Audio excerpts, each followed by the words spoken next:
नमस्कार दोस्तों, wisdom wave helps YouTube channel पर आपका स्वागत है। एक बार चीन के एक बड़े मठ में लगभग 500 साधु रहते थे, जो सभी आत्मज्ञान के मार्ग पर अपने गुरु के मार्गदर्शन में अभ्यास कर रहे थे। एक दिन एक व्यक्ति मठ में आया और उसने गुरु से कहा, गुरुजी, मैं खुद को जानना चाहता हूँ, मैं सत्य को जानना चाहता हूँ। गुरु ने उसे देखा और कहा, यदि तुम सत्य को जानना चाहते हो तो तुम्हें अपने पूरे जीवन की बाजी लगानी होगी। यह संभव है कि तुम इस जीवन में भी सत्य का अनुभव न कर सको। क्या तुम इसके लिए तैयार हो? शिष्य ने उत्तर दिया, जी गुरुजी, मैं तैयार हूं। मैं पीछे नहीं हटूंगा।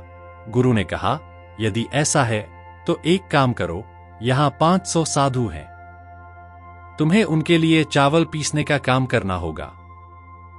सुबह से रात तक चावल पीसते रहो। जब थक जाओ, सो जाओ और फिर सुबह उठकर फिर से चावल पिसो। कुछ और मत सोचो और मुझसे मिलने भी मत आओ। जब जरूरत होगी, मैं खुद तुम्हारे पास आऊंगा। शिष्य ने गुरु के निर्देशों के अनुसार चावल पीसना शुरू कर दिया। शुरू में उसके मन में कई विचार आते रहते थे, लेकिन समय के साथ उसके विचार धीरे धीरे कम होते गए। कुछ वर्षों बाद उसने अपना नाम तक भूल गया। वह बिना कुछ कहे दिन रात चावल पीसता रहा। 12 साल बीत गए। एक दिन गुरु ने घोषणा की कि उनका अंतिम समय आ गया है और उन्हें अपने उत्तराधिकारी को चुनना है। जो भी आत्मज्ञान प्राप्त कर चुका है, उसे रात को गुरु के दरवाजे के पास कुछ पंक्तियां लिखनी चाहिए। मठ के एक प्रमुख शिष्य ने निम्नलिखित पंक्तियां लिखी, मन एक दर्पण है जो विचारों और इच्छाओं की धूल को संचित करता है। इस धूल को साफ करना ही ध्यान है। जो व्यक्ति का मन साफ हो चुका है, उसने मुक्ति प्राप्त कर ली है। जब गुरु ने इन पंक्तियों को सुबह देखा तो वे बहुत नाराज हो गए और कहा, किस मूर्ख ने यह बकवास लिखा है। सभी लोग हैरान हो गए क्योंकि पंक्तियां बुद्ध धर्म के ज्ञान से भरी हुई थीं, लेकिन यह केवल किताबों का ज्ञान था। यह चर्चा मठ में चारों ओर फैल गई। 2 शिष्य चावल पीसने वाले के पास गए, जो पिछले 12 साल से चावल पीस रहा था, और इस बारे में बात करने लगे। उसकी बातें सुनकर चावल पीसने वाला हंस पड़ा। दोनों शिष्य हैरान होकर उससे पूछने लगे कि वह क्यों हंस रहा है। चावल पीसने वाले ने कहा, मैं हंस रहा हूं क्योंकि गुरु सही हैं, ये पंक्तियां बकवास हैं। 2 शिष्य आश्चर्यचकित होकर बोले, क्या तुम इससे बेहतर कुछ लिख सकते हो? चावल पीसने वाले ने उत्तर दिया, मैं लिखना नहीं जानता, लेकिन मैं कुछ कह सकता हूं।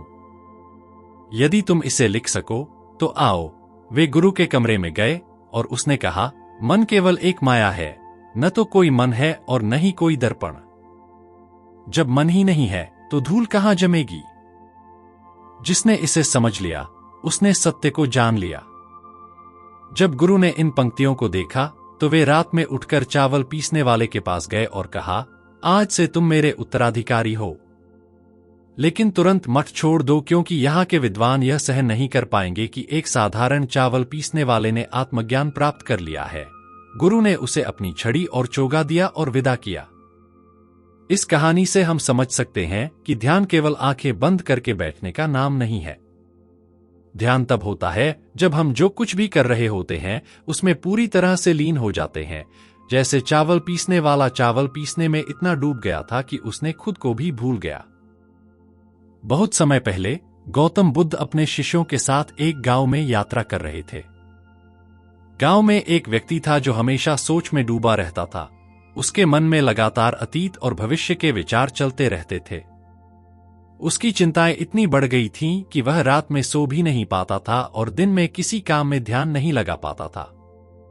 उसने सुना कि बुद्ध गांव में आए हैं, तो वह उनके पास गया, बुद्ध के चरणों में बैठकर बोला, भगवान, मेरा मन हमेशा भागता रहता है। जो कुछ भी मैं करता हूं, मेरे विचार कभी नहीं रुकते। मैं बहुत परेशान हूं। कृपया मुझे शांति का मार्ग दिखाएं। बुद्ध मुस्कुराए और उस व्यक्ति से पूछा, क्या तुमने कभी नदी के बहाव को देखा है? व्यक्ति थोड़ा चकित हुआ, लेकिन फिर बोला, जी भगवान, नदी हमेशा बहती रहती है। बुद्ध ने कहा, बिल्कुल सही, लेकिन क्या तुम्हें पता है कि नदी कहाँ बह रही है? व्यक्ति ने सिर हिलाकर कहा, नहीं भगवान, यह पानी के प्रवाह के अनुसार बहती है। बुद्ध ने उत्तर दिया, जैसे नदी बिना दिशा के बहती रहती है, वैसे ही तुम्हारा मन भी बिना किसी ठोस दिशा के भागता रहता है। तुम्हारे विचार ऐसे ही प्रवाहित होते रहते हैं क्योंकि तुमने उन्हें कभी सही दिशा नहीं दी। व्यक्ति ने गहरी सांस ली और कहा, भगवान, मुझे क्या करना चाहिए? बुद्ध ने कहा, जब भी तुम्हारे मन में विचार आए, उन्हें ऐसे देखो जैसे तुम नदी के किनारे बैठकर उसके बहाव को देख रहे हो। उन्हें जाने दो, उन्हें पकड़ने की कोशिश मत करो। धीरे धीरे जैसे नदी का बहाव शांत होता है, वैसे ही तुम्हारा मन भी शांत हो जाएगा। तुम्हें अपने विचारों से नहीं लड़ना, बल्कि उन्हें बस देखना है। व्यक्ति ने बुद्ध की बातों को समझ लिया। उसने अपने विचारों को नियंत्रित करने की कोशिश करना बंद कर दिया और उन्हें बस देखने की आदत डाल ली। कुछ समय बाद उसका मन धीरे धीरे शांत होने लगा।